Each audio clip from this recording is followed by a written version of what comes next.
So if you don't mind, I will read the script. As Chair of Division 2 of the House Finance Committee, I find that due to the state of emergency declared by the governor and as a result of the COVID-19 pandemic, and in accordance with House Rule 67 and the governor's emergency order number 12, pursuant to Executive Order 2020-404, this public body is authorized to meet electronically. This public hearing is pertaining to the merger of the community college system and the university system as defined in HB 2. Please note that there is no physical location for members of the public to observe and listen contemporaneously to this meeting.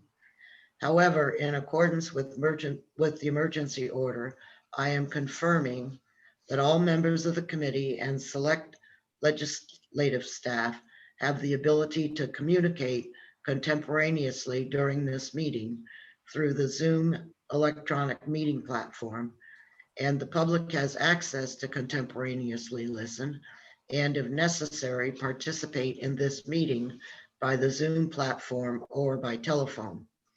All necessary access information has been made available through the electronic calendar on the General Court website. The notice for this meeting complies with House rules and RSA 91A. Anyone who has a problem accessing the meeting should email lba_fiscal@leg.state.nh.us. In the event the public is unable to access the meeting will be adjourned and rescheduled. LBA staff are on the meeting assisting us. Please note that all votes that are taken during this meeting shall be done by roll call vote. Let's start the meeting by taking a roll call attendance. When each member states their presence, please also state whether there is anyone in the room with you during this meeting, which is required under the right to know law. Representative Lynn, if you would take the attendance. Certainly. Thank you, Madam Chair. Representative Porter. I'm here in Hillsborough. My husband is in the house, but not in the room. Thank you. Representative Turcott. Representative Turcott is here in my office in Barrington alone. Thank you. Representative Heath. Representative Heath is here in Manchester in my home. I'm here with my husband in the other room, and I do expect a man who's coming to the house to give us an estimate on windows, so there may be somebody walking around in the background. Thank you. Thank you. I'm Representative Lynn. I'm here at my home in Wyndham. I'm alone in the room, but my wife is elsewhere in the house. Representative Murray. Morning, Kate Murray is at home in Newcastle with the dog. My husband is in the house, probably heading down to his office shortly. Thank you. Representative Petrie. Representative Petrie is in his car on the way to Portsmouth at some point with my wife, no dog. Thank you. And Representative Umberger. Yes, thank you. I am in my home in Kearsarge, and my husband is in the house, but not in the room. Okay, thank you all very much. I did hope that everyone saw yesterday that there was a email from, I guess, the speaker announcing that COVID shots would be available to anyone that wants them. There's no age, it's all the various categories. And that's going to be given at the Police Standards and Training building. So I think it said, I didn't pay much attention, but I think it said you had to call and make a reservation so they would know exactly how many shots to have available. So yes, Representative Porter. So Representative Umberger, thank you for that. The information that I received was that you had to be 50 years or older or have a condition to get the shots. No, not for the State House employees and the representatives. It was all categories of people. You just had to call and make the appointment. Okay, thank you very much. I'll make sure that that gets corrected then from what I was told. Thank you. Okay, so I really want to stress that, especially if I know we're all getting 1,000 emails a day. That makes it hard, and sometimes we overlook things. But so please, if you have not had your shot, I would just ask that you call and take advantage of this opportunity. So we will now switch gears to talking about the unification of the community college and the university system. I understand, Kathy, you have something you wanted to present this morning?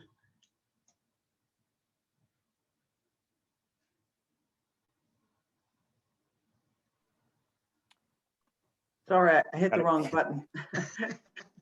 Good Don't morning, worry, everyone. we all do. Good morning, everyone. Kathy Provencher, Chief Administrative Officer, University System. I'm in my home in Merrimack alone. Representative, I don't have anything to present. I sent to Mickey this morning Okay. an updated presentation, if you will. We presented yesterday to the House Education Task Force, and the vast majority of the presentation was the same that you heard last Friday. We did have some additional material in there. I also sent to Mickey the state appropriations for higher education support by state that Representative Turcott had requested. And also Representative Turcott, I sent Joe Marone's email to Mickey because I know you had asked for that. And I let Mickey know that later today we'd be providing the request that Representative Lynn had on student, faculty, and staff FTE trend information. So other than that, I didn't have anything additional to present, but definitely here to answer any questions of the committee. Okay, thank you very much. Thank you. Susan, do you have anything that you would like to say to us before we start this again? This interesting journey. Yeah, that's a good way of putting it. No, other than I too am here in case you have questions and need some sort of clarification from the community college system. So thank you for acknowledging me, Representative Umberger. Oh, you're quite welcome. I'm very glad. And Shannon, you always have something to say, so. This morning might be the exception. Oh, okay, I know. Good morning, committee. Good morning, committee. Nice to see you all. And Tom, I don't know you as well as I know Shannon, but. I'll go with good morning, committee. That sounded like the appropriate response at that time. Okay, great. I think that we have gone through several things. Our initial briefings were about what we see as happening with the demographics of the state. I think that's a fair way to put it. And that if I understood correctly, that the governor's motivation for this was because the demographics were changing, and that over the next 5 to 10 years, we're going to see a significant drop in population. The 18 to 22 area tends to have a higher is probably the wrong one, more effect on the four-year colleges than it necessarily does on the two-year colleges.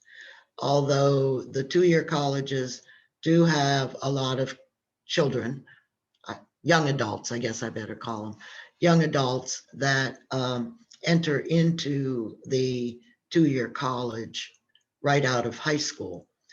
But their large demographic, or a lot, are an older population that are coming back for retraining, additional training, a new career field, and that sort of thing. Which obviously there are some folks that decide they want to go back on a four-year degree to change their career path. So there has been a lot of conversation, I think, on our part about whether we wanted to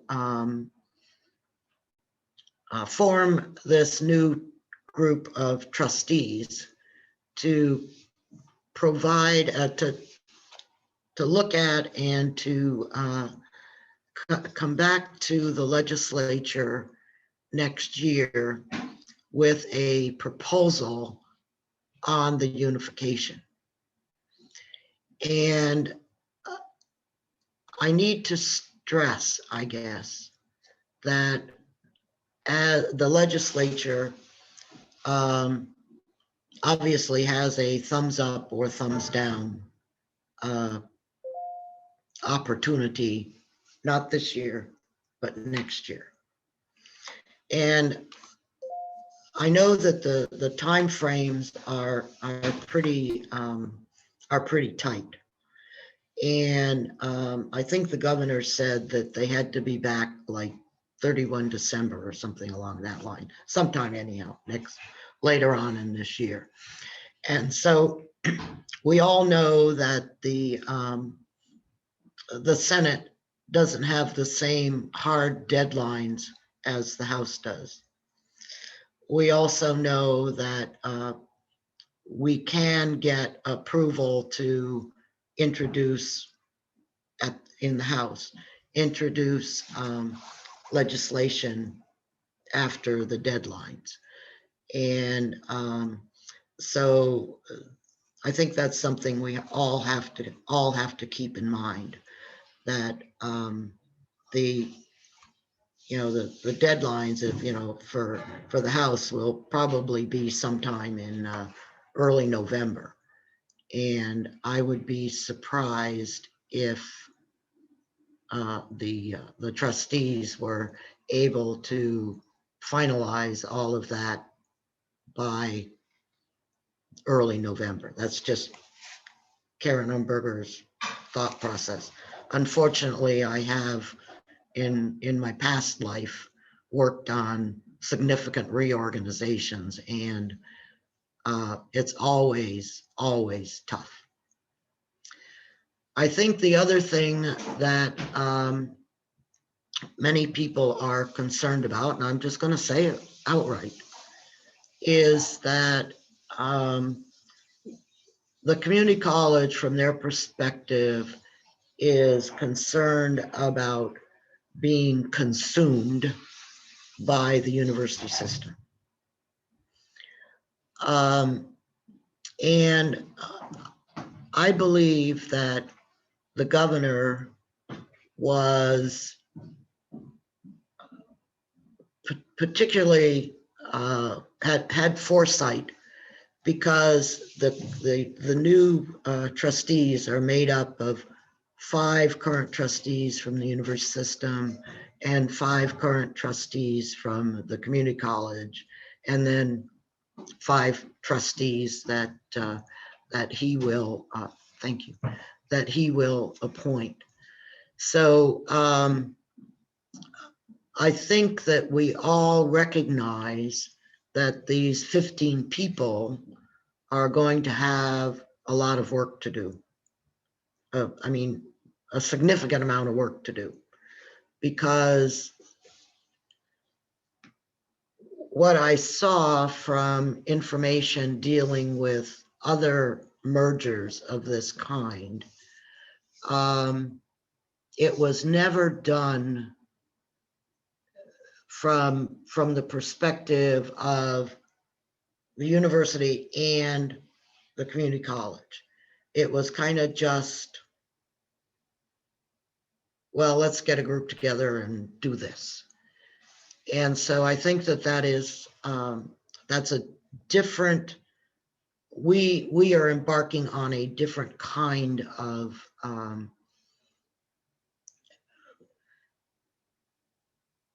journey than what the other states have done. Now, I think that we have sort of agreed, we haven't voted on it yet, but I think we have sort of agreed that these new trustees need some, I think we talked about 1.5 million to hire someone to help them work through this. Because there are folks out there that have worked on these things before. And so that's not, we haven't voted on that or anything, but I think that, to me anyhow, that makes a lot of sense. So anyhow, that's sort of my summary of what's going on. And I would ask if anyone has any thoughts, that we share them, because this is kind of like our last time to really make sure that we are understanding where we are and what we need to do. So, Representative Heath, I see you have your hand raised. I do. Thank you, Madam Chair. And I agree with many of the things you've said, but first of all, I don't want to say that I'm opposed to the merger because I know something needs to be done. What I'm opposed to is the speed at which it's taking. I'm also opposed to the fact that we have failed to level fund both agencies, and then we're asking them to do something else.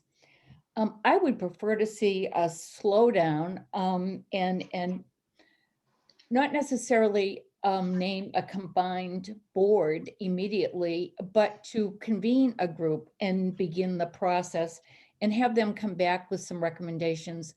I just am troubled, first of all, by the fact that over the years, we have significantly underfunded both agencies. Across the country, we are probably one of the lowest that supports our system, and our students have suffered from it by the level of tuition that's had to be imposed at both levels. And I just think that it's now we're piling on top of a trouble system because of our declining enrollments, another effort to merge the systems without, I think, proper thought about the process. So again, while I'm not opposed to it, and I'm glad to hear about the 1.5 million, because I think that's a critical element, I just am concerned. And I would ask that we consider a little bit of a slowdown in the process. Thank you, Madam Chair. You're quite welcome. Representative Turcott? Yes, thank you, Madam Chair. And I now that I've had a considerable amount of time to actually look at this, I have many points. I will agree immediately with Representative Heath's comment about the speed. I have to assume I haven't been involved with this in the past, but I'm guessing there has not been a study commission or a study committee done on this before. I'm very troubled that we have such a large policy issue embedded in HB2. I know we're not supposed to be policy individuals, but unfortunately, this is an HB2, and it's up to us, unfortunately, to have to deal with it. I'm just going to go through the issues that I see. And the first one is the actual forming of a system board of trustees at this early of a stage. Once that's to me established, it's almost going to be impossible to eliminate that if the legislature is not able to come up with legislation putting this system together. Also, as Representative he said, I'm not opposed to this, the concept, but how this particular language is going about it, I don't think is the correct way. I'll start with the makeup of the Board of Trustees. While it says, and I sent a couple of potential amendments last night to, to kind of calm my concerns with this if it were to go through. But, 15 members, 5 by the 2 years, 5 by the 4 years, and then the governor is appointing 5. However, it's by nomination and by approval of the governor and the executive council.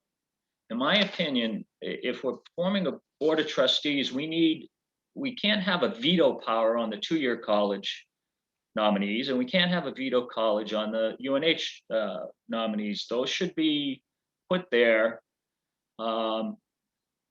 We would expect, I would expect that both of those entities would be sending their best and brightest to promote their mission. So I don't like the fact that the governor and the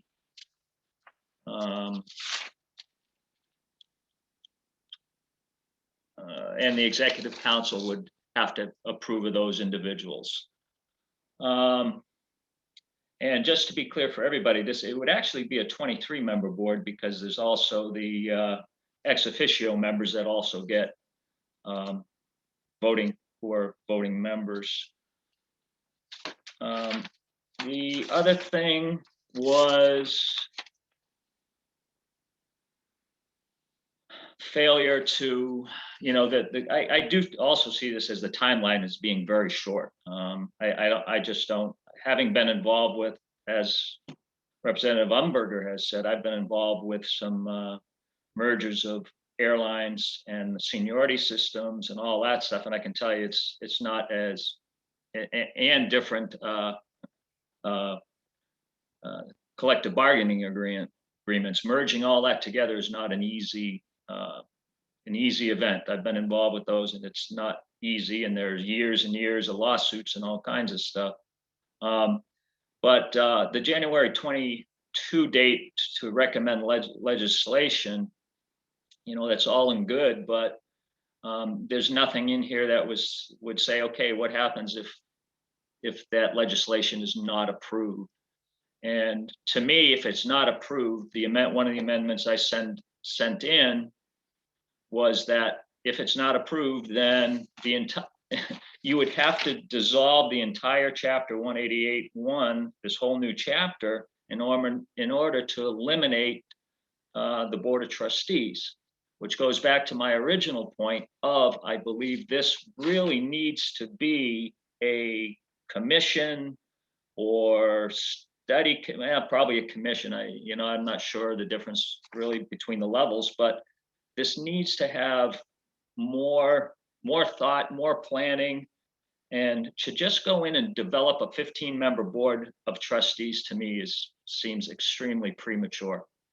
So those are my points. Thank you.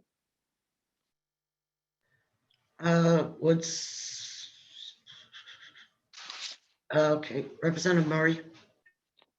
Thank you, Madam Chair. By and large, I agree with what I've heard before. I do think that this is moving a little too fast.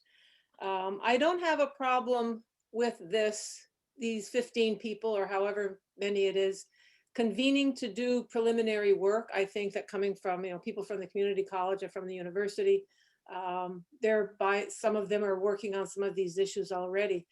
And so I don't have any problem with that group being formed. I don't know if we want to refer to it as the Board of Trustees of a new system. That may be a little bit premature in how we name it. I agree about slowing down. I would want whatever this group that comes together to work on this, and going forward, I think that I would really want to make sure that the community college is always in parity with the university in terms of representation on this type of board. In some of the instances we've seen before, the populating of that board has been based on population of the community colleges or the university system, which puts the community colleges at a disadvantage. And so I would like to make sure that the community college and the university have equal representation on the board. I certainly agree with Representative Heath. I would love to see both the community college system and the university system receive level funding. They are dealing with difficult issues right now, and we're asking them to be doing more in terms of working towards a merger. I think the merger probably has some value. And so I hate kind of pulling the rug out from under them a little bit, or, making them do more with less money. So I would certainly I think we should try our best to get level funding back for both systems. I don't know since I don't know what we're going to be calling this 15-member group. I agree with Representative Turcotte about, is it really are we ready for a board to call it a board of trustees? And I agree with him in that the community college and the university should have absolute rights to decide who's going to be on that board without them being vetted or vetoed in the executive branch. I don't know how much money they would need. I'm really glad to hear our chair say that, they probably need some money going forward. I think I need to think a little bit more about how much money that would be. 1.5 million, maybe a little high to my mind. I'm not sure. They will need help. But I also wonder, when will they need help if they're initially going to come together to discuss what this merger should look like and what they need to do to go forward for the merger? So those are kind of my random thoughts, but by and large, I'm agreeing with what I've heard so far with minor, discussion points here. Thank you. Thank you very much. Does anybody, who came?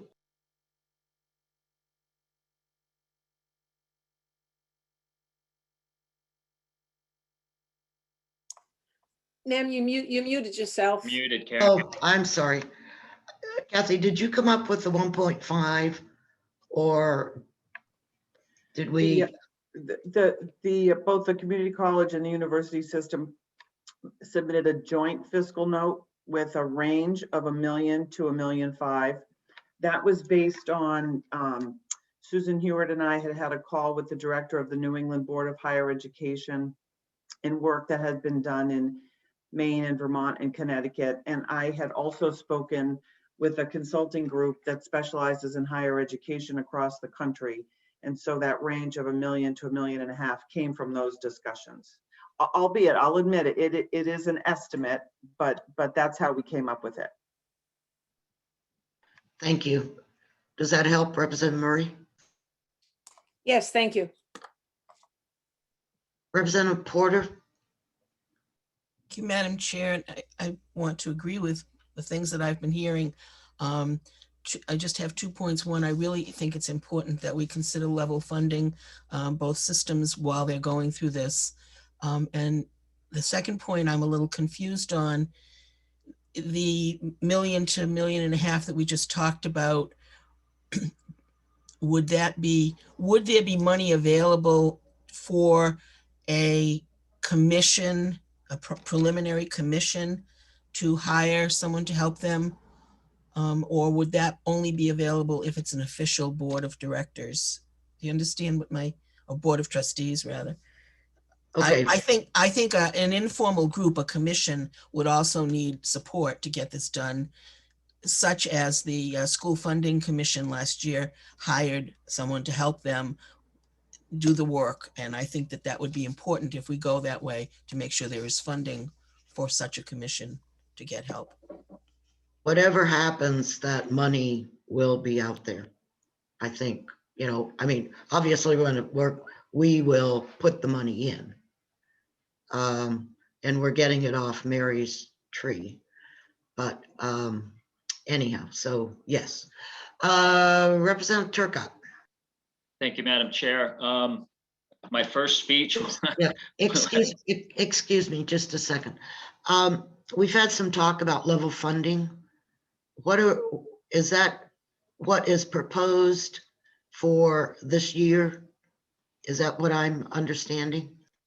What I'm thinking of is the funding from 2 years ago, the previous budget, that we fund them at the same level as the previous budget. That was what I intended. I don't know if Representative Heath had the same thought. But level funding from the Yes. previous biennium. Does somebody know what that is? The university system's appropriation this year is $88.5 million, or $88 million. And the proposed HB1 has it at 84.5, I believe. I think the other way, Kathy. I believe it's 88.5 down to 84. So we have a $4.5 million cut in 22 compared to 21. And then the appropriation in the second year of the biennium drops $2 million compared to the total for community college and university system in fiscal 22. I'm just going to, I'll use Joe's term, violently agree with comments that have been made about level funding for the community college system and the university system. There is some very, very hard work ahead, and we're going to need some runway to achieve all that we need to achieve in thinking about the future of public higher education in the Granite State. Can someone from the community college tell me what your 21 and 22 funding was? Sorry, I'm looking for that right now. I think that our 21 funding presently is just under 56 million. And maybe Mickey has that readily available. I'm looking for the data right now. 360, so 55.36. That's 21. 21, yep. And then right now in the governor's budget, we're at 56 million even in 22, and then the block. and then the share drop in 23. So if I'm hearing correctly, the community college is level funded in the governor's budget. Yes, I think that's Essentially in year one, but then in year two, there's the sort of share. Yeah, I got that. I got that. My feeling on, excuse me, Len, for talking so long That's here. fine. But my feeling on this is that we will split the money for 23. Okay, however, whatever the, however it works out.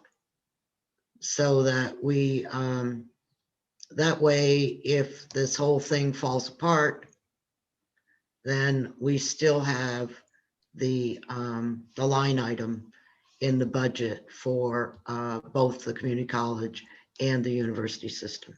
So that's another, another one of those changes that we'll need to make or whatever.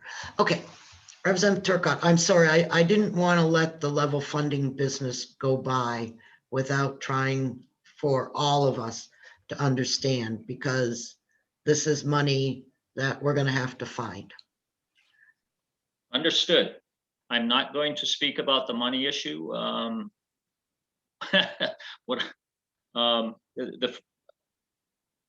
I kind of stopped my discussion of the merger before to give other people time to speak. I spoke basically to the structure and the language of what's in HB2 last time. This time, I just want to hit on a couple issues from my point of view as to some of the downsides I see to an actual merger. Representative Umberger mentioned in her opening statement the word consumed, and I got to admit I'm a little worried about that myself. I'm a product of both the community college system of New Hampshire and the university system of New Hampshire. I've seen both. In my opinion, the missions are vastly different. The community college produces graduates who can go immediately into the workforce. UNH, sorry UNH, but I don't see it quite the same way. And I would hate to see a merger where the community college system is negatively biased in a merged situation. And that's really probably my biggest concern about going down this route. I'm more of a supply and demand, free market kind of guy, and I know in something I read, it talked about. It might have even been Commissioner Edelbluth's letter yesterday, where he talked about two competing systems. Well, in my opinion, I'm not opposed to watching two, even public colleges and university systems compete. That's not a problem for me. We know there's going to be decreasing student populations. We know that's coming. I haven't heard anybody talk about it, but the online issue going forward, bricks and mortar, you guys got to start planning, because there's going to be huge amounts of bricks and mortar colleges going away. So I just see the need for both UNH and community college. You're going to have to start planning for it, and you're going to have to start adjusting to it. Otherwise, I see big problems down the road. So those are my thoughts on it. Thank you. Okay, thank you. I see that Matt has his hand raised. Thank you, Madam Chairwoman, and Representative Turcott. We completely agree, and this is why the governor wants to approach this unification, in that we know what's going to happen in 5 years, and we should start planning for that and optimize the current systems to be better prepared for that. The last thing anyone wants is for a college to shut down entirely, and then suddenly a whole part of the state doesn't have access to those resources. So by bringing these systems together, by finding those efficiencies, allowing this unified board to look and make those hard decisions, that'll yield a better outcome for the state and for the state students and for the state's businesses. The alternative is that one of these schools, is in such financial distress that they're coming to the legislature in a crisis mode, looking for more general funds. If we are in that position today, I don't know that we would have those general funds. So by looking ahead, unifying the boards, and making sure that we acknowledge the reality, the inevitability that crunch on higher education, especially public higher education, is staring us down in the face, we want to be proactive to mitigate some of those worst outcomes that you very astutely alluded to. But do we plan now, or do we have to react to a crisis later?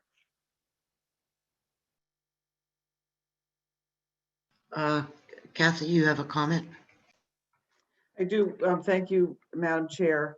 I wanted to address the sense of that we need to slow down. And I absolutely understand and recognize that this is moving quickly, but there is an extreme sense of urgency, and a new board, I think we talked about this last Friday. You task a new board with developing the vision and the plan and implementing that plan. You hold those accountable that are responsible for implementation for the development of the plan. And when we talk about coming back next year with proposed legislation, when we think about it, if there's a new board created, even if there's no new legislation, you could have one board overseeing two systems.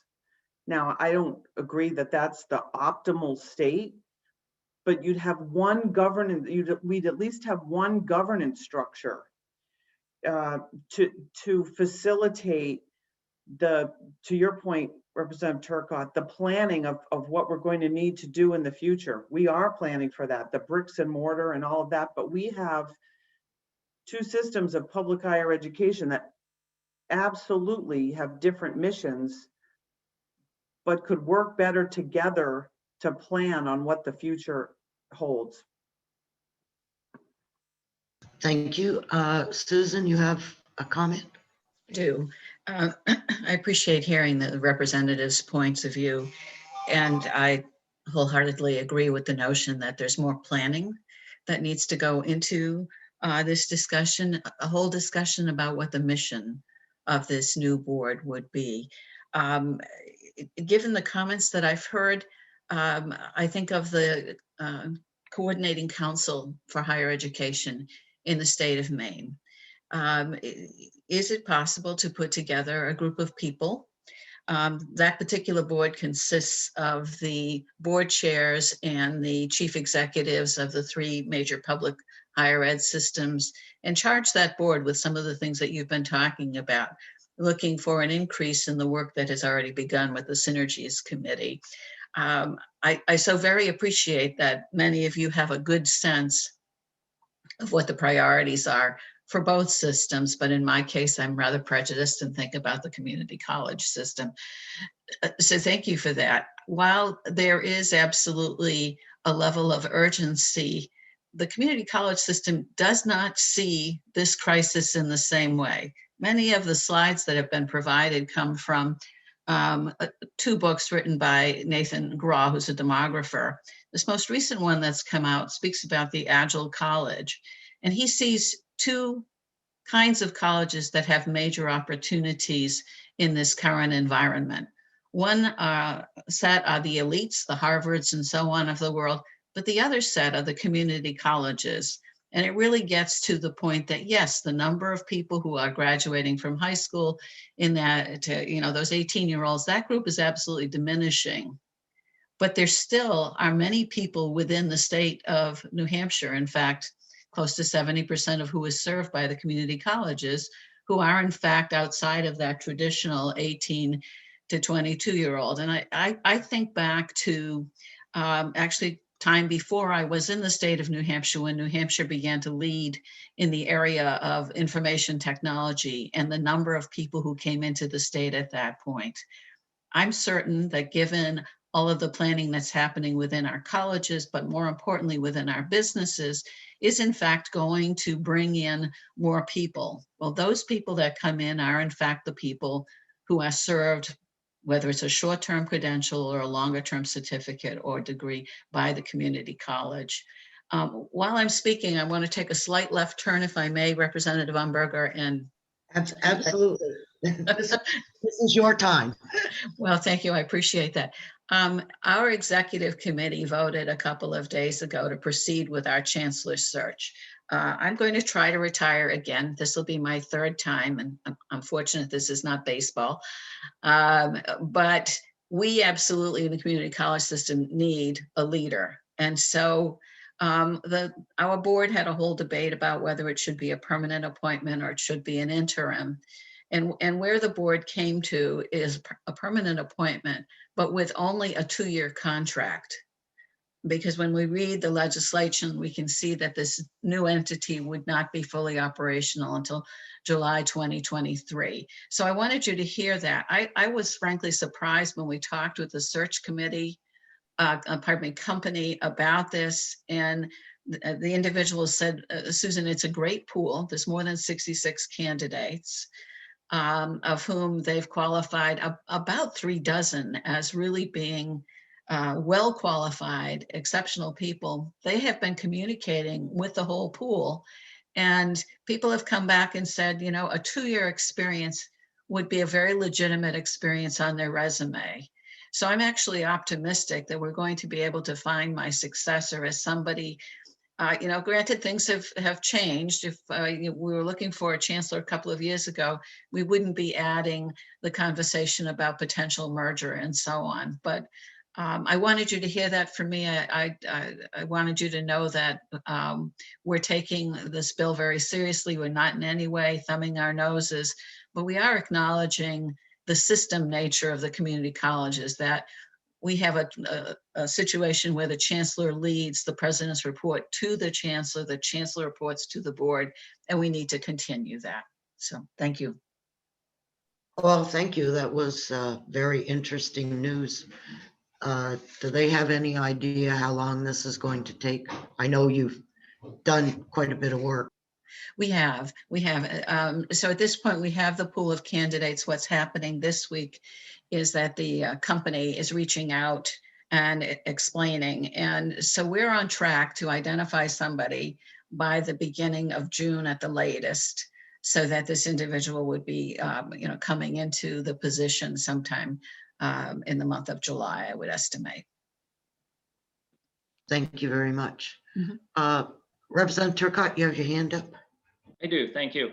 Just for the administrators on the line or on the call, and Matthew also, to be clear, I'm not opposed to looking at this. My opposition is to the way it's structured currently. And that is, maybe Matthew, you may not have been on the line earlier, but it's by forming a board of trustees at this point, to me is premature. We could do a lot of the same things in this proposal by doing it with a commission. The timeline would be the same. I'm assuming the funding would be the same.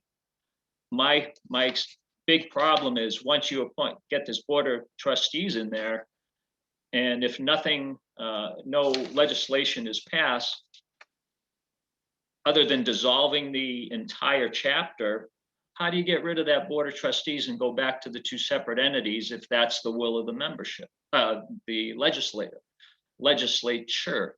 So that's just the only point I wanted to make on that. I'm not opposed to looking into it. I'm just opposed to the way it's structured. Thank you.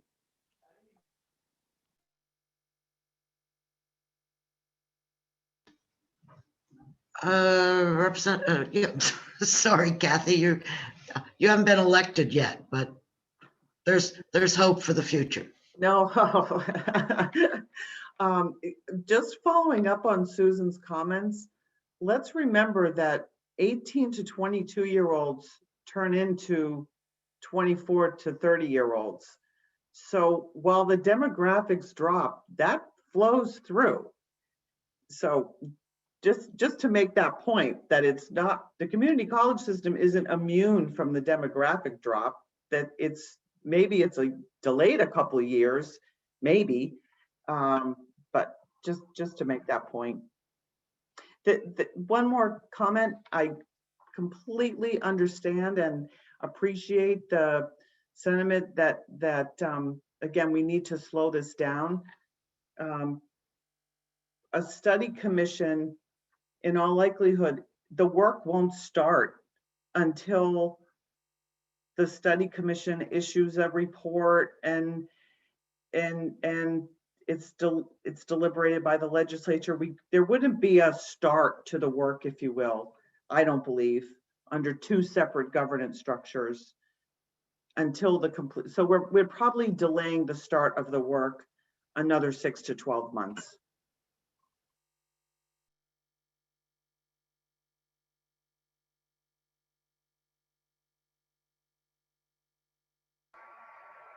Representative Murray.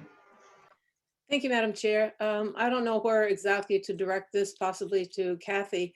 I appreciate Representative Turcott's concern about this being a board of trustees. I'm also leery about another study, another commission. I think that there is work that can be done. Kathy, or maybe Susan also has this, or I don't know, anybody.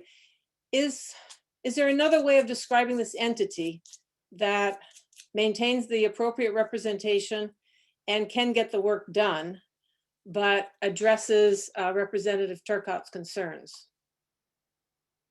Is there another way of describing, other than board of trustees, is there another way that we can talk about this group?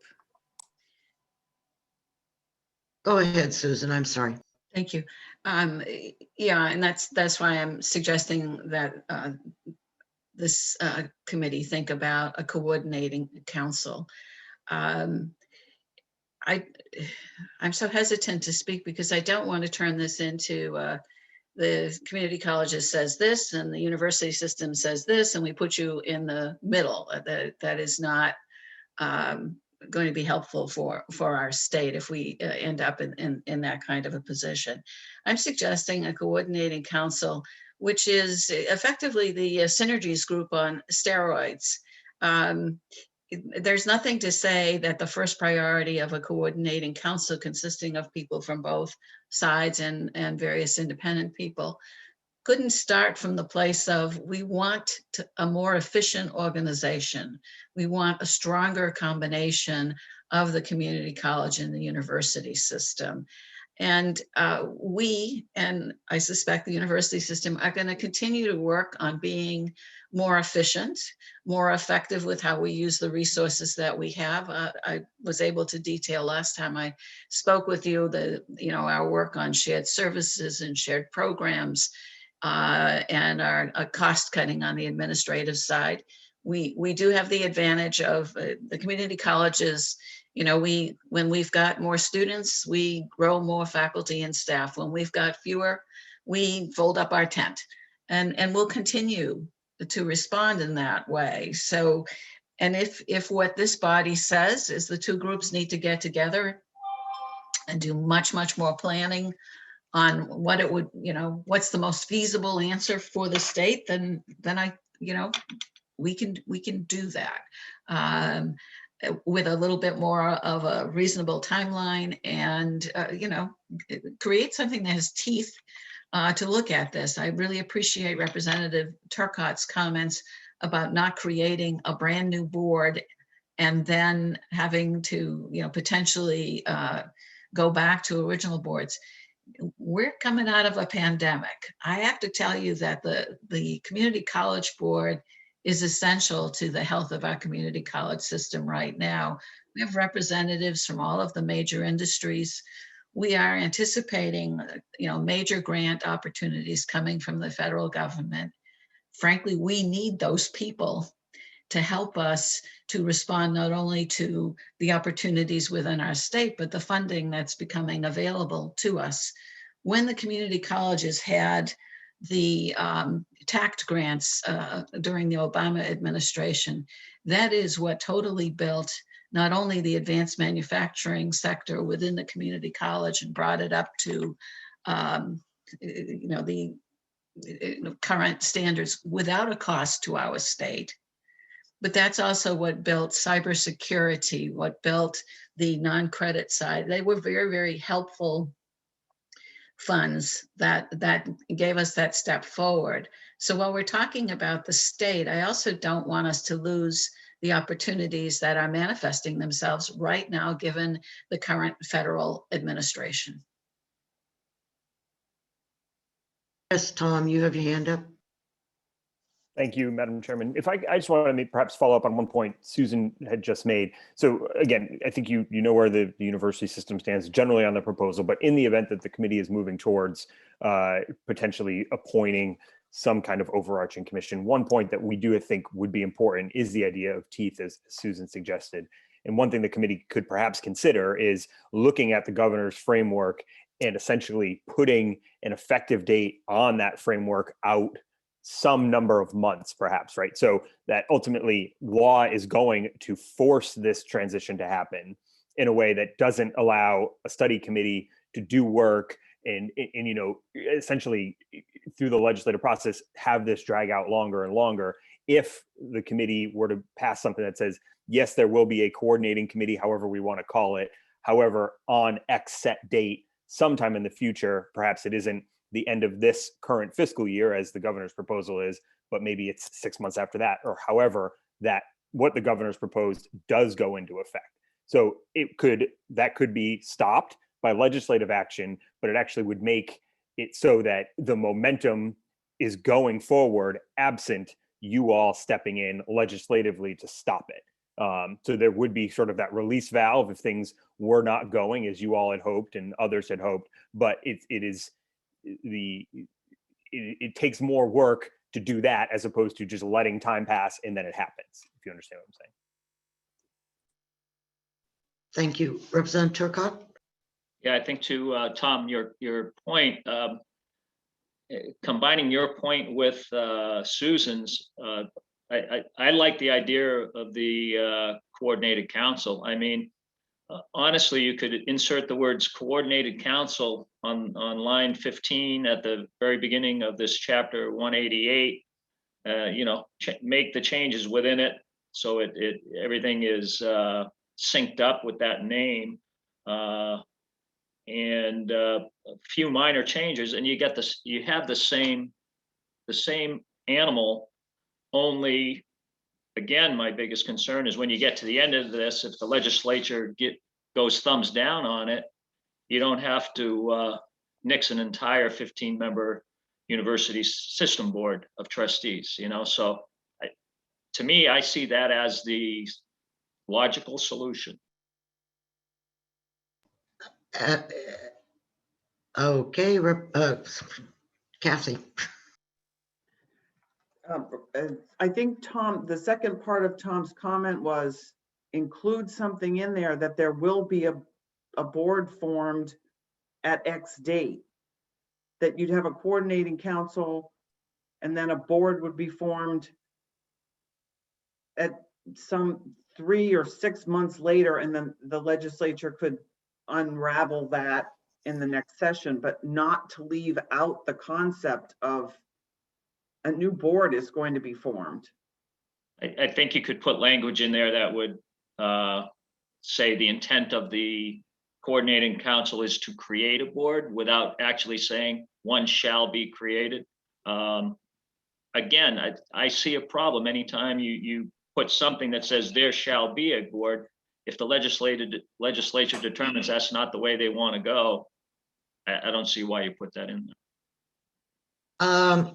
I would, if you don't mind, I would like to ask Representative Turcott, Representative Heath,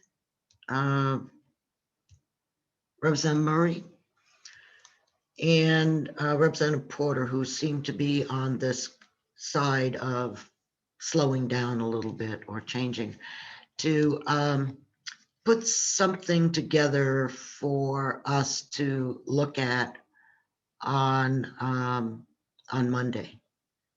Okay, or Monday or Tuesday. We can't go much beyond Tuesday.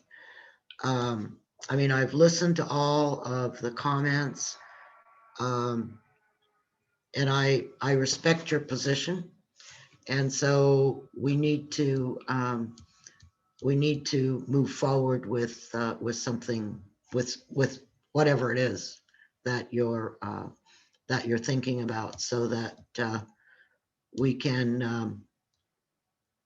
I don't want to, I don't want to vote to eliminate this section, okay? Which of course is a vote that could be taken. So if you could get that together, and it doesn't have to be, every word correct or anything like that. We just need to hear where, what you're thinking. And there've been several proposals made by, several different people. And we just need to get it down on paper that that the four of you anyhow can agree with, and then we'll see what happens.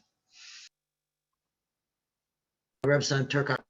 Yeah, absolutely. I have no problem doing that. I'd be happy to work on it with the ladies. No problem. Might I also suggest that if Matthew, Susan, Kathy, or whoever, you've heard what we've discussed, you know where we want to go with this. If you would like to provide your thoughts on what the language would look like, and have that to us by, say, Saturday sometime, that would also help out. And maybe we can incorporate, some of what you think into it, and then produce a product that meets all of our satisfaction. Thank you. We'll be sure to do that. Might I also suggest, I'm the CFO, right? So I always come back to the money. I'd also suggest, if there is a willingness to have some dedicated resources for I'll call it integration planning, that maybe another class line be added to this unified PAU that was in the budget for integration planning, and it could be expended whatever way this ends up, whatever, whether it's a coordinating council or board, however this plays out at the end of the session, there'd be a line item, separate line item, one-time funding, rather than embed it within the university system appropriation, the community college system appropriation. Just a suggestion. I think that makes sense. Seems to me we are going the way of the coordinated council, so that I think that would need its own funding. As to the amount, I'll leave it up to whatever. Yeah, understand. Mickey, did you have a comment? No, I was just going to add that if it's the will of the division to appropriate any money for this purpose, we would probably just include it in House Bill 2 to keep the House Bill 1 appropriations for each system clean, and then that way it's specific to the purpose of this group's work. Okay, thank you. And we'll have to talk about the level funding for 23. And 22. Okay. Oh, for the university, yes, the 22 and 23. So Monday's going to be a busy day. Representative Petrie, can I? Yes, thank you, Madam Chair. I'd like to ask Ms. Preventure, how would she protect the community college system? Thank you, Representative, for the question. And similar to what Joe mentioned last Friday, the board as proposed had an equal number of university system nominations, if you will, and community college system nominations. Another important part of this with any board, and we discussed this at the university system board, is that all trustees have a fiduciary duty for due care for the entire system. It's as a fiduciary, you can't just specifically be concerned with one constituency or another. Our board now has, I think there are 4 UNH alum, 2 Plymouth alum, and it's part of the training. We hear from the Attorney General's office, our general counsel gives training. Those trustees can't come to the table only concerned about the institution from which they represent. It's a fiduciary duty of care to consider the system as a whole. Thank you. Follow up. Have you looked at other failures in other states of the 20 states that we've talked about? Have you looked at any of those and gleaned any information that would be helpful to us?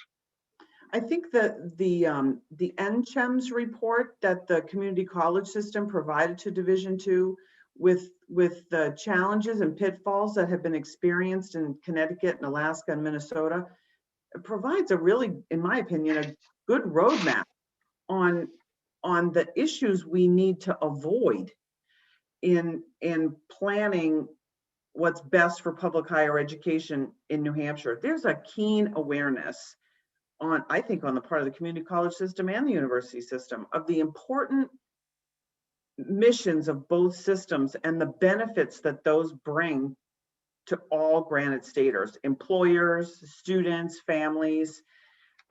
So I wholeheartedly understand the concern about consumption, if you will, but we're all hearing that concern, understanding that concern, and committed to that not happening because we recognize the importance of both missions. Thank you. Okay, does anyone else have any comments?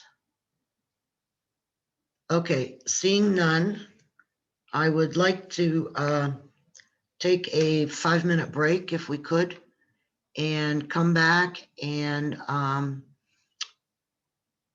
kind of summarize where we were yesterday and where we're going for Monday. So if nobody has any objection, we'll just recess for 5 minutes and come back.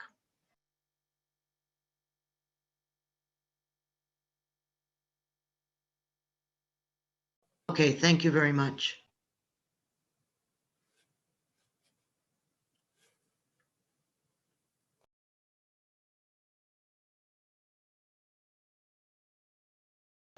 If you just want to listen, you're more than welcome to, but we're not going to talk anymore about this combining today, okay? So I think that the folks that have agreed to do something will do something, and I'm not sure whether it's going to be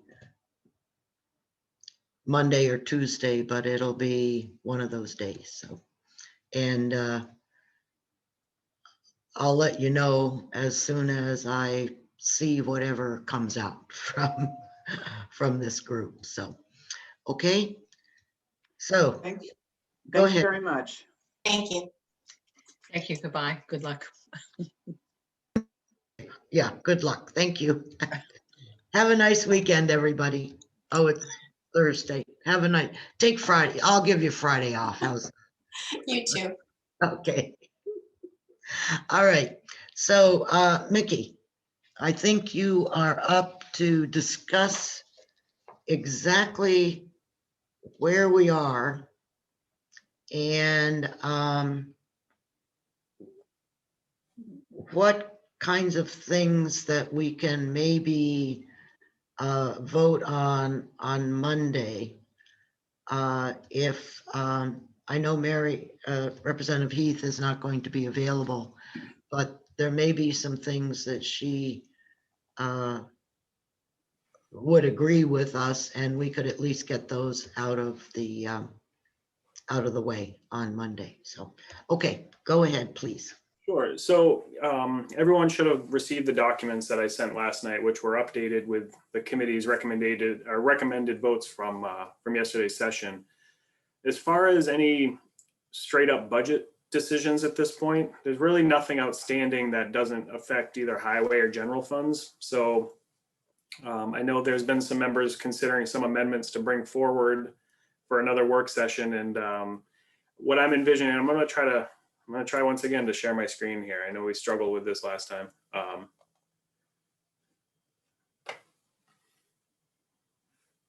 Anything? You guys see anything? You're good. Okay. So what I'm kind of envisioning this document for Monday or possibly Tuesday will turn into is things that none of the members on the committee would like to make an amendment, support an amendment for. I'll probably remove them, just really to focus on what is still in play. So for instance, safety's additional prioritized needs, like I mentioned yesterday, there's like 59 items there. I don't think I'm going to carry all of those any longer on our working documents unless a member is, I'd like to, propose adding one of them, and then I'll detail what that is. So this document here will probably look a little different come next week. As far as the House Bill 2, did it switch over to the House Bill 2? Can you see this? Okay. Yes. So we did approve some sections, adopt a couple amendments yesterday. So there are still quite a few sections in here that are straight up House Bill 2 that we kicked to policy committees, that Representative Umberger kicked to the chairman of the policy committees to review, that don't really have a direct budget impact, that would probably be pretty easy to do today or Monday if you wanted. For instance, the definitions relative to aeronautics, or the federal funded real estate disposal of assets for DOT, that clarifying language. And then there's obviously some other bigger issues that we're probably going to have amendments to next week. And this section down here with the amendments, I still have a couple of the amendments that Representative Umberger wanted to distribute yesterday or 2 days ago, which I did. This listing here will increase as amendments are drafted and some of the members on the committee want to offer amendments. So anything that folks want to bring forward for the committee to consider, I'm just going to add to this document here. So this may grow to 2 pages, once we get everything on there. But this will be the document that I update daily for next week, just so everyone's clear as to what we've done through that point and what is still in play.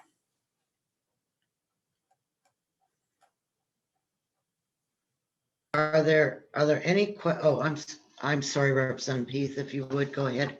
Thank you, Madam Chair. My question is basically for Mickey. So Mickey, you'd like by Monday to get any amendments that we would like to see come forward to this committee by either Sunday night or Monday? Yeah, the sooner the better. I mean, if it's over the weekend, I could update this document for our Monday work session. I Okay. can add things on there.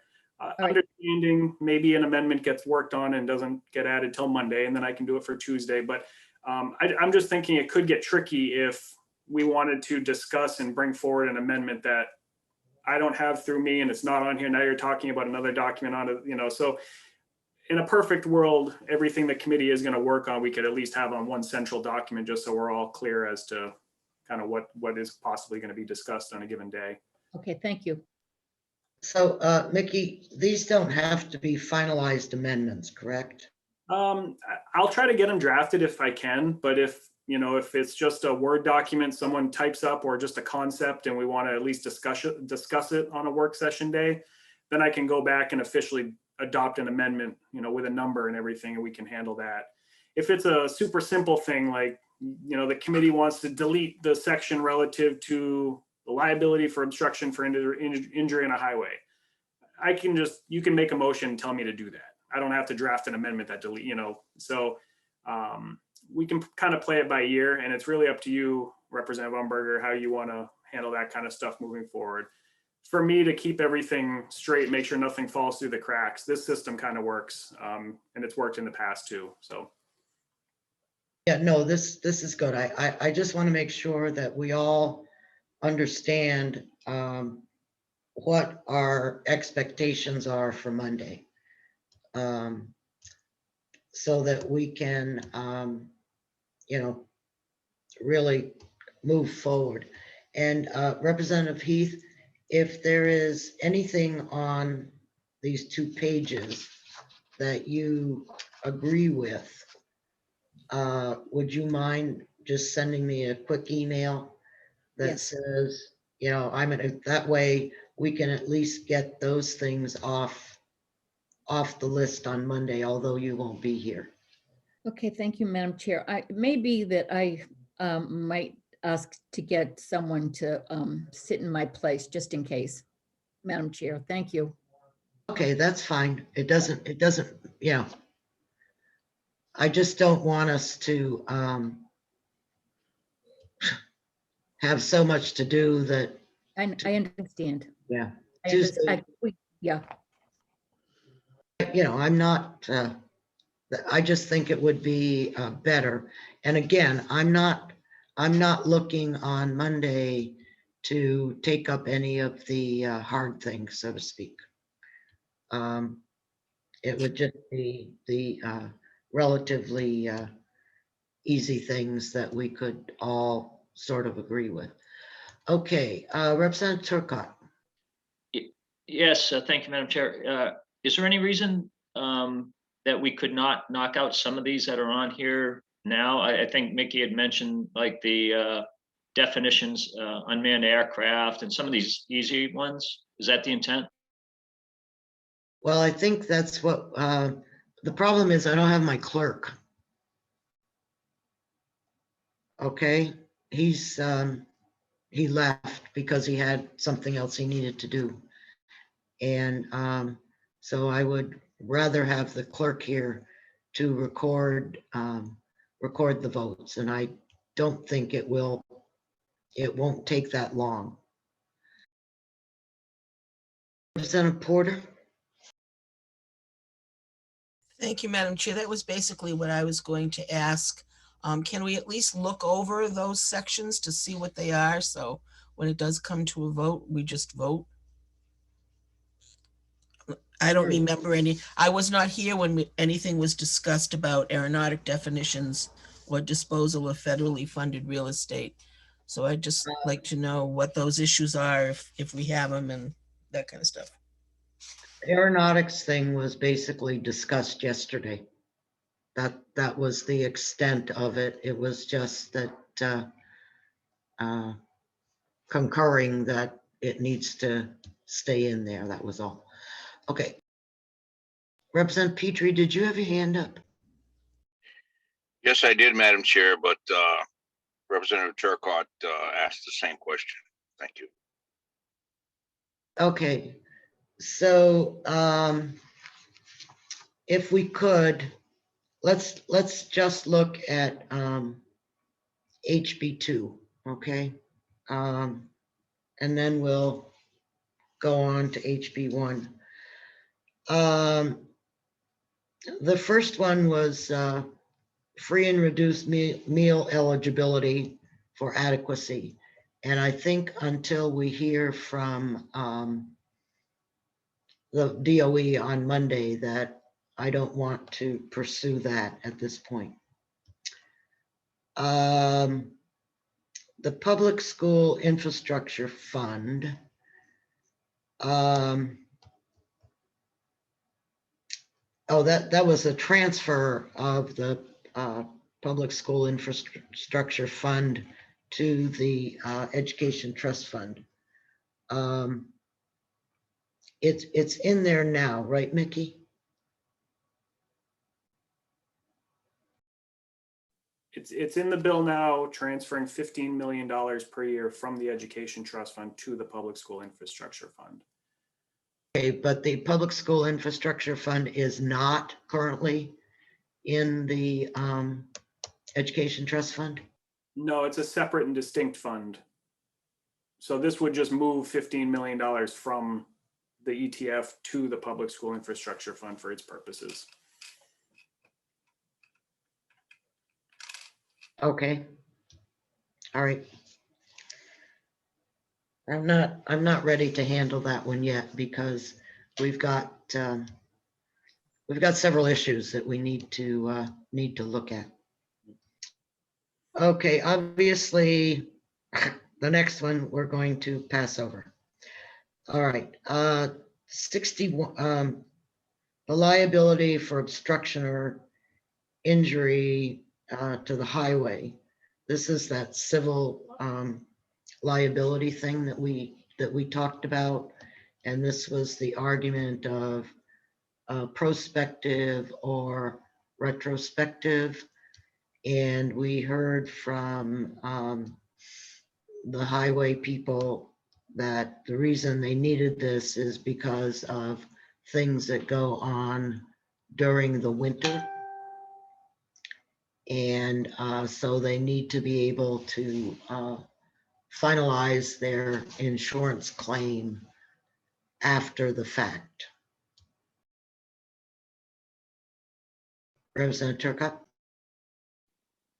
Yes, thank you, Madam Chair.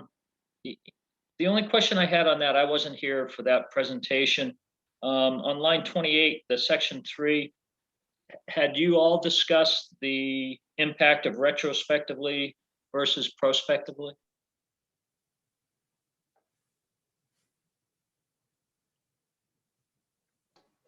We didn't have a huge discussion on it, but it was from DOT that they wanted, they needed the retrospective in order to file claims.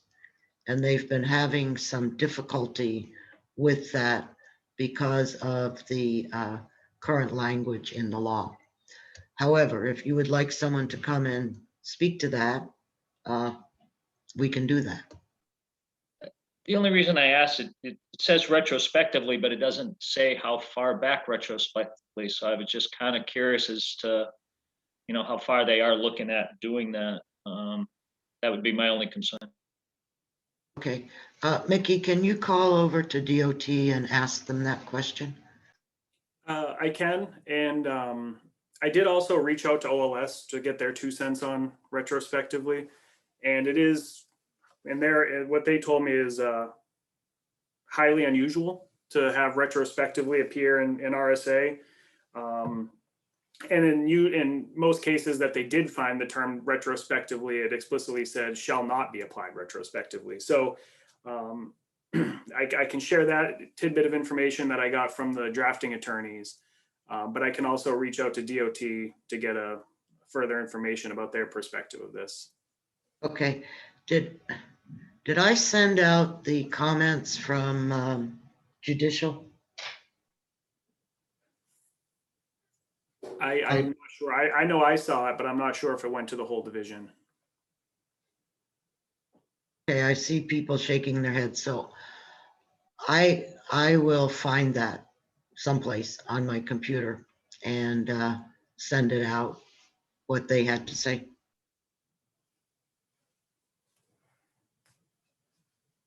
Okay, the aeronautics definition, this was simply, I had a question. sorry, go ahead, Representative Murray.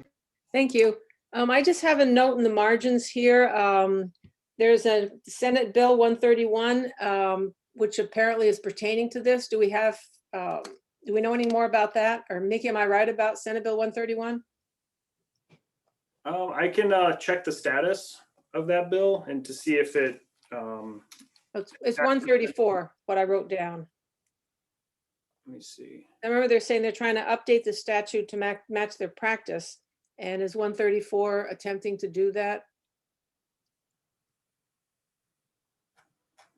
I'd have to do a little bit of research. 134 is a 56-page bill, so I don't think I'm going to be able to jump to. Okay, never mind. I think I might actually be able to. Let me see. Okay, no, I guess we can follow that up, but it just, depending where that goes, may impact what we do with this.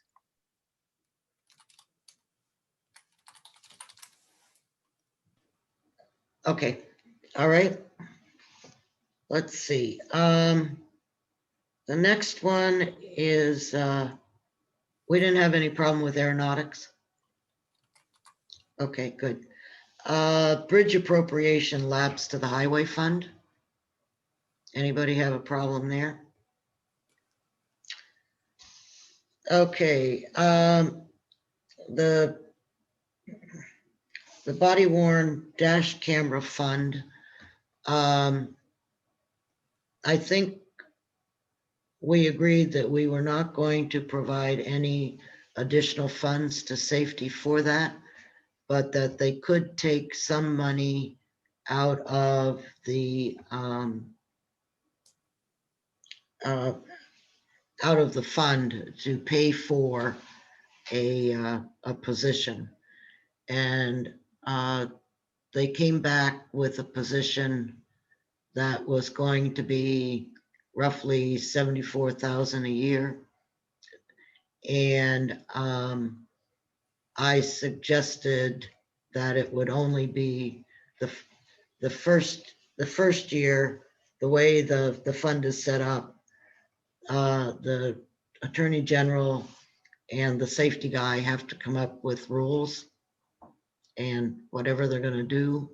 And so I felt that the time frame or the amount of money that they could withdraw would be 18 months worth of salary.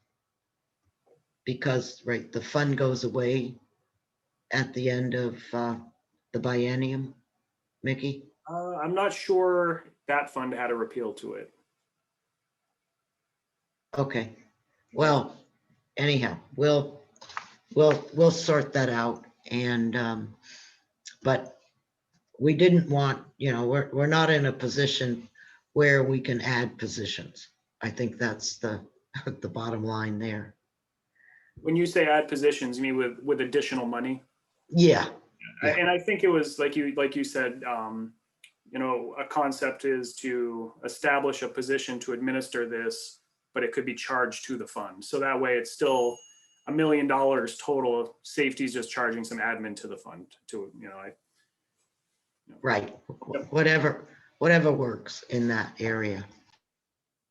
And we're also going to have to kind of redo this whole section because it's got too many things.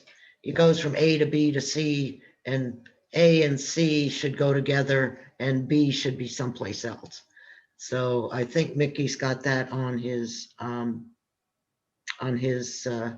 calendar of things to do. And just a quick follow-up from the civil liability, the highway in 134. So the Senate has, it's on the consent calendar for today, some changes to the same exact law doing the same thing, but slightly different than how it is in House Bill 2. So at some point, if this were to remain in House Bill 2 and Senate Bill 134, we'd have to uniform those two so they don't pass on top of each other in different ways. And I can tell you the Senate recommended version does not have anything relative to retrospective. That paragraph 3 is not there. So if you can see the screen now, this right here is not in the Senate plan in the Senate Bill 134.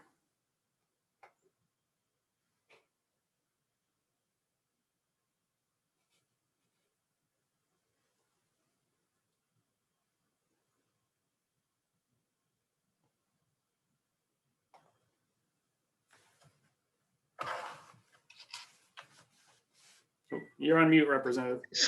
Representative Turcott, you have a question? I do for Mickey. Thank you, Madam Chair. Mickey, the Senate version, are you saying that it has pretty much everything in here with the exception of retrospectively? Pretty close. Yeah, I mean, it's essentially looking to do the same thing. It's probably 15, 20 lines. So I don't know if it's word for word exact, but it looks like it's just attempting to accomplish the same thing. So if, Madam Chair, if it does that, maybe our best action on this would be just to eliminate it? Actually, it's sometimes better to have belt and suspenders because we don't necessarily know that 134 is going to pass the House or Okay. this, and so it's just, and then if the Senate wants to take it out because 134 passed, then they can do that. But from our perspective, it's better to leave it in. And just for the new folks on the committee, one of the things that we try to do as the budget nears completion at the end of the session is try to recognize changes that are in House Bill 2, but are also in other pieces of legislation, and remove them from House Bill 2 if, for instance, the bill's already passed and gone to the governor, just to make sure we don't have conflicting amendments passed in two different bills or anything like that. At this stage in the game, I think what Representative Umberger said is somewhat routine, to not assume something's going to happen with another bill, still throw it here, and then we'll try to clean it up later. Okay. Okay, the next one is that, let me get to it here, page 68. The next one is the Higher Education Trust Fund Scholarship Fund. I think from our discussion on that we were basically going to eliminate this section because we currently have the, what's it called? The unique program, and it's managed by the colleges. I think the only thing that I would like to do here is to add the Governor's Scholarship Program to this area so that all of our scholarships are managed in the same way. Now, I don't know, Mickey, if we need an office in, So- state government to handle it, or just do that. So currently that Scholarship Advisory Commission does administer both programs, the Governor's Scholarship Program and the Unique Program. They do have separate and distinct funds though. So the Unique funds follows this flow of money that we talked here, whereas the Governor's Scholarship Program does not have a dedicated source. It just gets appropriations in the budget as, so if you wanted to keep everything, strike these sections, it would just be business as usual. And we did learn that Division 1 is recommending not adding any funds for the Governor's Scholarship Program in the next 2 years. But if you deleted these sections, it would essentially just be business as usual. Right, but if I remember correctly, the people that were taught from Unique indicated that that could be funded with Unique money. Yep. So one thing we could So- do is add something to House Bill 2 that allows that advisory commission to transfer between the two funds as they see fit. That would be my recommendation. Okay. So I can prepare an amendment that would allow that group to make transfers between the funds as they vote on and approve. So nothing that would be required legislatively. It would just be at the will of that advisory commission. Correct. Okay. Just like it is now, where they changed the ratio from 80-20 to 70-30. Yeah. I'm And sorry, I missed that whole, somebody froze and I missed that. Maybe it's, my internet's unstable. Could you just repeat that, Mickey, please? Representative Umberger is talking about we're doing an amendment perhaps that would allow for the advisory commission, the scholarship advisory commission, to transfer between the Unique Fund and the Governor's Scholarship Fund as they see fit. So nothing required changing the flow of money, but if they voted to make a transfer between the two programs they administer, they could. Is that the 529? Yeah, so the Unique program and then the Governor's Scholarship has a separate fund. So currently they can't commingle funds right now or send money from the Unique flow to fund the Governor's Scholarship program. But I think with an amendment that would enable them to make those transfers, then they could administer the programs with all the money they have as they see fit. Representative Porter? Thank you, Madam Chair. Are there restrictions on the Unique funds? I mean, the way that program is set up, I understood there were guidelines and sort of mandates. There's So- nothing that prevents the money from that fund being used for something that would have been funded previously by the general fund? I mean, I just don't know. so this amendment would essentially allow, because currently those two funds are set up as two state dedicated funds, and there's no mechanism for that commission to transfer money between the two. I think Representative Umberger's concept is to just give them that authority to do that, and then they would have to stay within whatever parameters they set guidelines around their programs, so it wouldn't be a legislatively required thing. It would just be some enabling legislation to let that commission run those programs how they would like. Thank you. Representative Heath? Oh, thank you, Madam Chair. Actually, this may be a good solution, but now the Unique has their Unique money divided proportionately for endowment and for scholarships. The scholarship program, it's more wide open. So Mickey, what would the amendment on this look like? What I'm envisioning is just some general authority for the commission to vote if they chose to transfer money between the two funds. So it's really, so if they wanted to direct, so if you recall in House Bill 2, the proposal was to direct 60% of the Unique money to the new program. So instead of doing anything like that, it just would be enabling legislation if the Scholarship Advisory Commission wanted to move money to the Governor's Scholarship Program, they could. And may I go further, Madam Chair? Oh, yes, absolutely. Sorry. So Mickey, I know that often in the Governor's Scholarship Program, there's a lot of money left over. Actually, I think there's a lot in there right now that has not been obligated. So that would give the 529 board authority when necessary to maybe draw on some of those excess funds and use it for the Unique program. Is that what I'm hearing?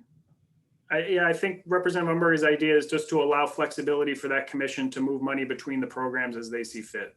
Thank you.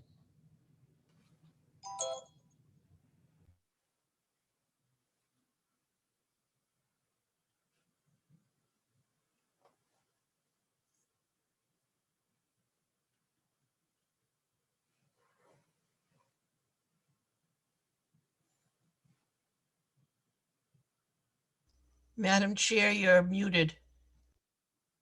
I'm sorry, let me unmute myself here.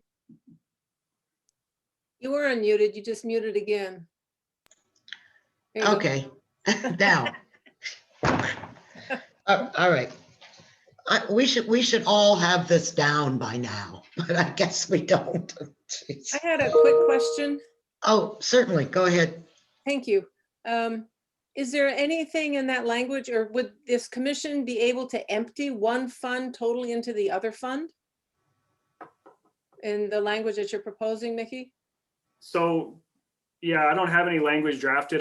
I think the concept was just allow transfer authority for that commission between these two funds. So if in the amendment itself, you could add language one way or another to limit those transfers or anything. But I think the concept at this point was just to give the authority and allow for the flexibility for that commission to decide how to use those funds as they see fit.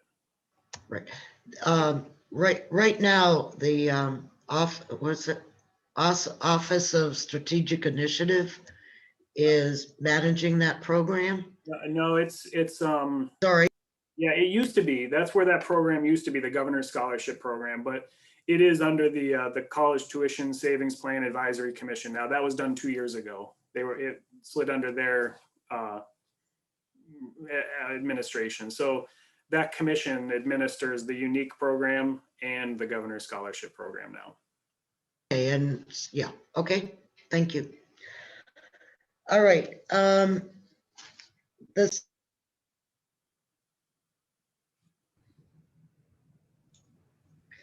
Okay, what? Madam Chair, could I just ask Mickey one more question, or you Oh, one more question? No, certainly, go ahead. Just, what about the governor's debt relief? Is that's gone? Well, we haven't voted that out yet, but No, but if this proposal moves forward.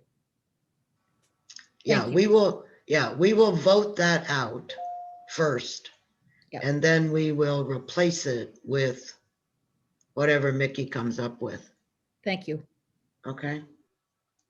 So this is a new one here about allowing DOT to retain excess laps to purchase equipment. That's down at the bottom. And I think that we were all sort of in agreement on that one without a problem.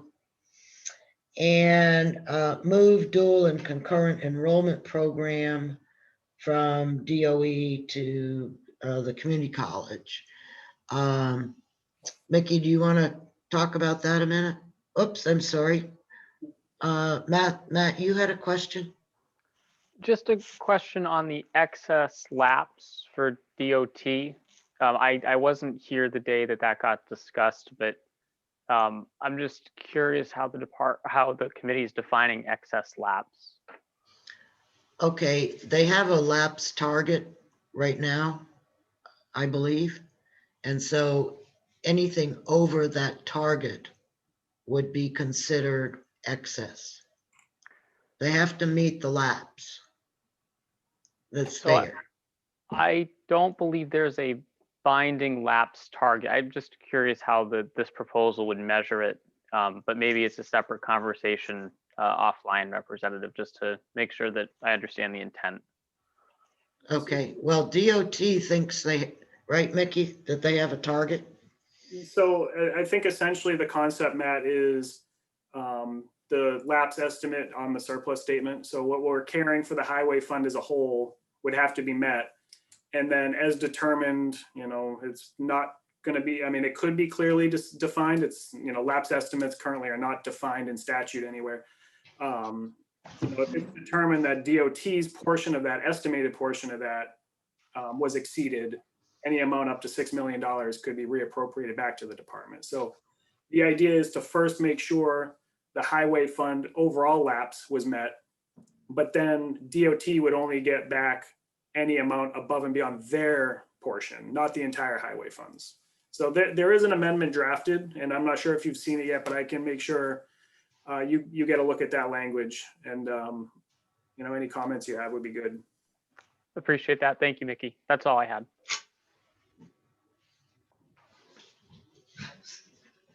I'm just looking, I was looking for our or whatever they are.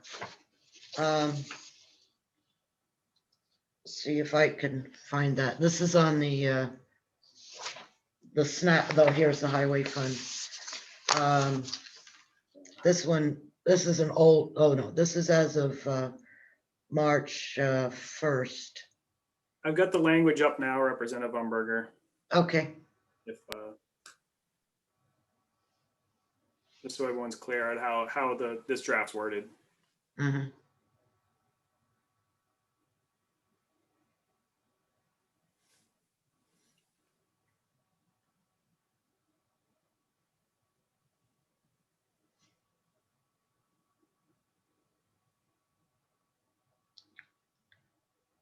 Okay.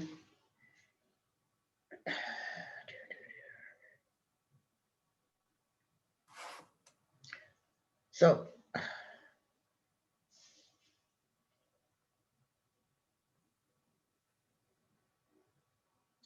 Mickey, on this, the highway fund budget snapshot, Yep. what line are we looking at for the quote unquote lapse? Oh, here it is, estimated lapse. 28. It for 21, it's 28.2 million. Is that correct? Correct. So I think the intent of this amendment would be that for the highway fund as a whole, so between safety and DOT, 28.2 would have to be lapsed to the highway fund. That would meet the budgetary estimate to make sure our budget balances. But then furthermore, if that was exceeded by amounts of DOT beyond their portion, they would be able to retain that money to use for equipment for the next 2 years. That's the idea. So it's essentially intended to be a net zero budget impact in that we're counting on 28.2 to be lapsed. If for whatever reason DOT lapses more, we weren't counting on it, therefore they could keep it and buy some equipment with it. Okay, so that's probably a little convoluted, but but we thought DOT thought it was a good idea, so we took. Anyhow, okay, the last one on our sheet here is to move dual and concurrent enrollment program from DOE to the community college. And Mickey, do you want to talk about that a little bit?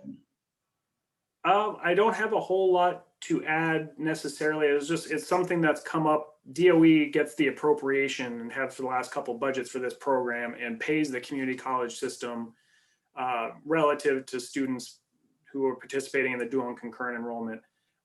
This proposal would essentially take DOE out of the mix. So any amount of money you wish to appropriate to that program would just be CCS&H, and they would just administer the money in that program. We'd probably have to have a separate line in there to. So the amendment 0852H just replaces DOE with CCS&H for that whole 188E 25 through 29. And then, yeah, what we could do is either an appropriation in House Bill 2 or a separate line item in the community college budget with a footnote making it clear, you know, this is for the dual and concurrent enrollment program. So we can do it either way, depending on how much money you want to add. We can make that change to the budget. Okay. So that's all of the And Madam HB. Chair, I would support that wholeheartedly. Thank you. Okay. Okay. Now, our next big problem that we have is how are we going to fund some of these issues that we are that we're talking about. Okay, I think that at least for me, dual and concurrent enrollment is right up there at the top. The other thing that is up there at the top is the 1.5 million or whatever figure we come up with for this community college, UNH, whatever. And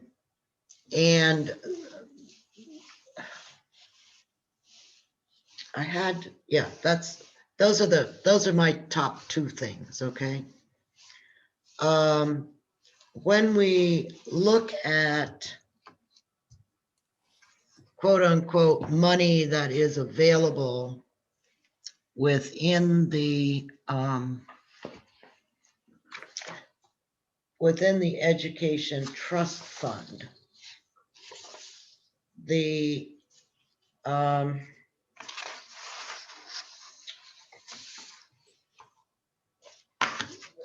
big money, I guess it's not in the trust fund right now, but the big money is in the public school infrastructure fund. And we're looking at 15 million in 2 years.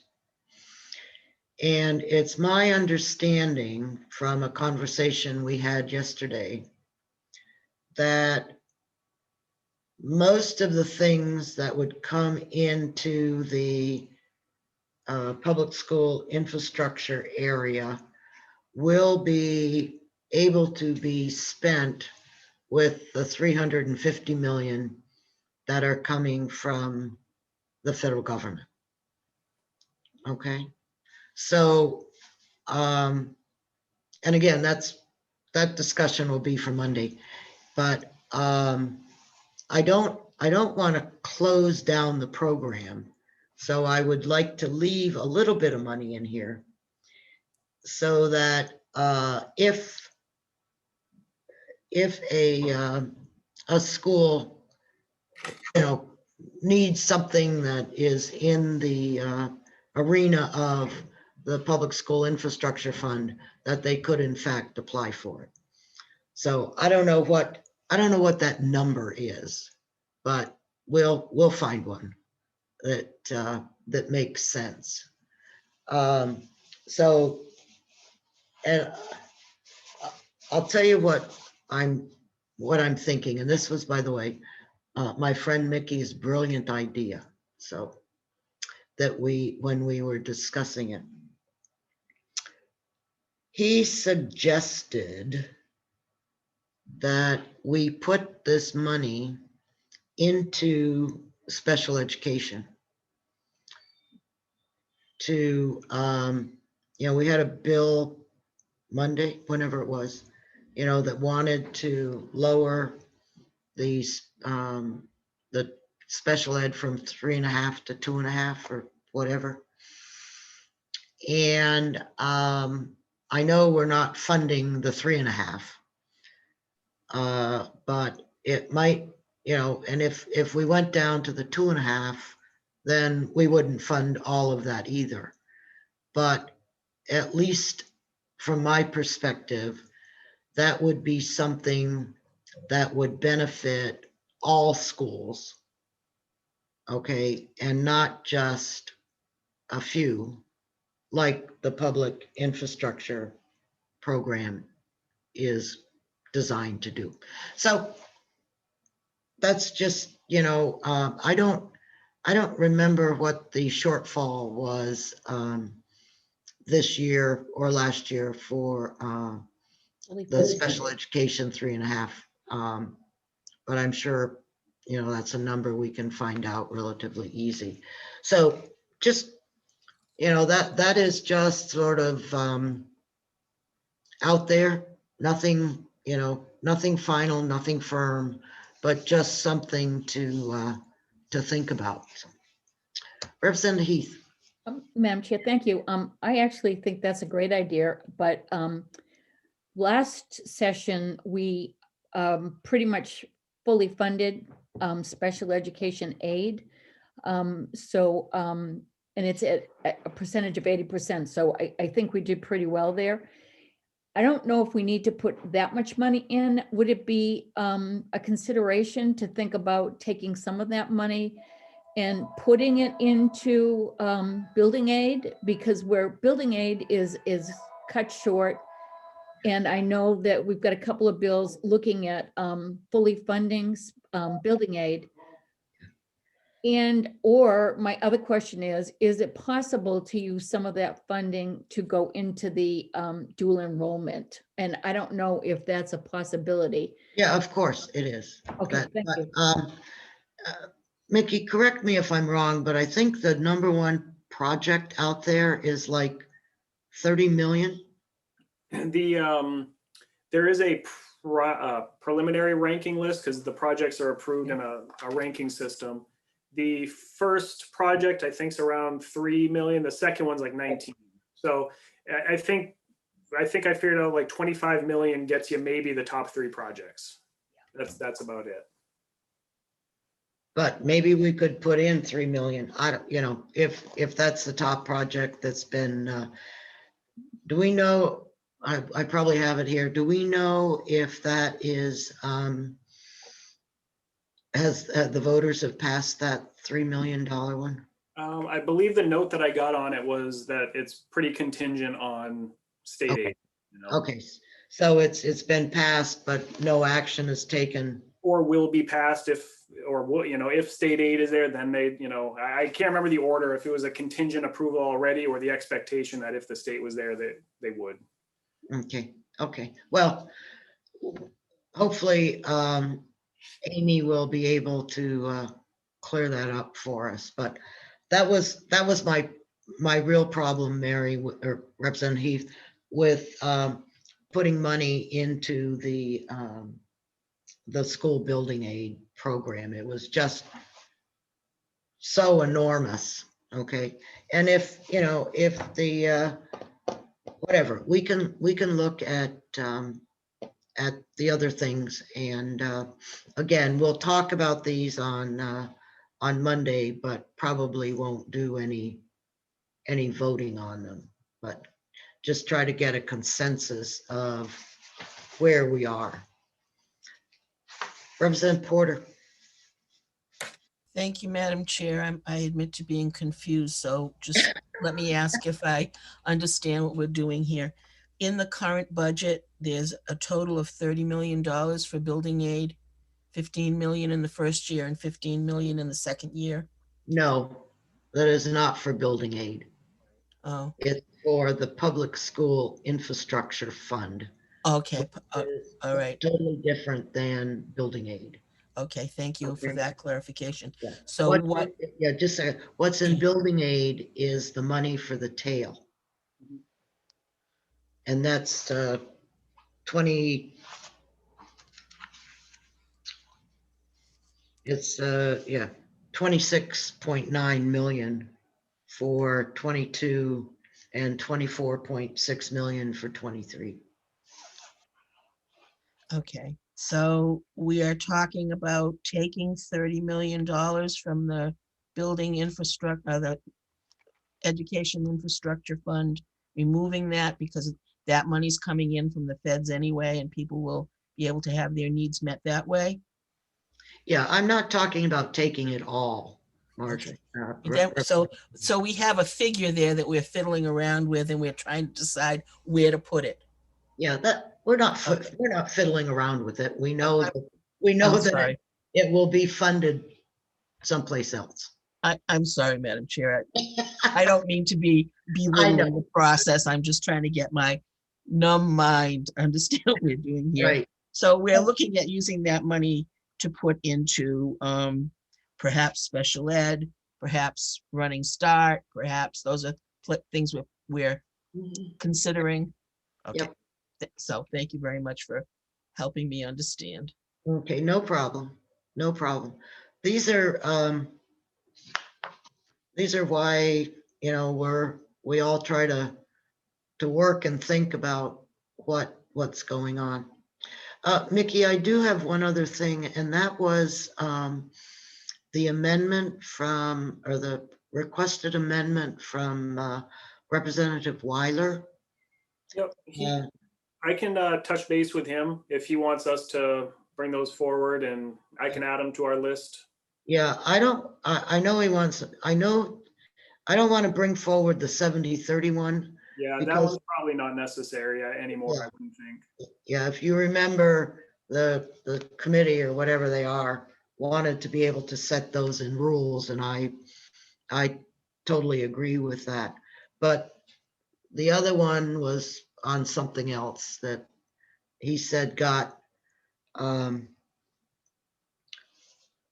left out of the process somehow or other. And so, I think it was relative to vacancies on local school boards or something. oh, yeah, not local, but on cooperative school Yeah. board. So I can add that amendment to the packet that we talk about on the next time we meet. Okay. Yeah, cooperative. Does anybody belong, any of the, oh, okay, so you're in a cooperative school district? Okay. You have a question that I can answer? Well, after, yeah, after we see Representative Weiler's amendment, we'll make, don't you not be here on Monday. How's that? Okay, is there anything else that anybody wants to bring up? I just wanted to kind of go through those things that are running around in my head, so to speak, so that we're, if you are planning to put in some sort of amendments, that we, are thinking along the same lines. So, okay, with that, nobody has anything else? Oh, sorry, Representative Turcott. I just put it up as you're getting ready to go. Excuse me. For Representative Murray, Heath, and Porter, look for an email from me probably this afternoon. And Matt, if you're still on the, I see you're still there. Could you send me, just send me your email address, please? Happy to do that. All right, thank you. Does he know what your email address is? It's available in several places. I can send- It's the one on the, or Mickey, if you want to just loop us together. I'll- Perfect. Or that's fine. Yeah, Mickey could probably do that, and then that way everybody has whatever you need. Okay, well, oh, I just think I turned myself, no. Okay, so we will see most everyone Monday morning. And Representative Heath, you'll let me know if you're gonna have a sub, correct?